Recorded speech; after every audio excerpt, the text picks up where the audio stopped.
Hello everyone, in this video I will show you how to change contact name in WhatsApp. Basically it's pretty easy, just follow the steps I do to not make any mistakes. So if you need to change the name in WhatsApp or change the name of your contact, then watch the video to the end and you will learn how to do it.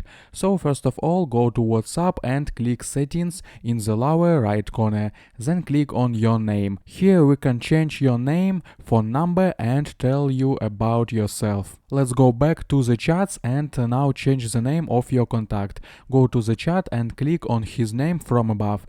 Then select edit in the upper right corner. As you can see, you can change your friend's last name and first name and then click save. That's how easy it is. Also watch my other videos about WhatsApp at the link in description and you will learn a lot. I hope guys this tutorial made your life a little bit easy and you like this video. Subscribe to my channel and write your comment. Goodbye. Have a nice day.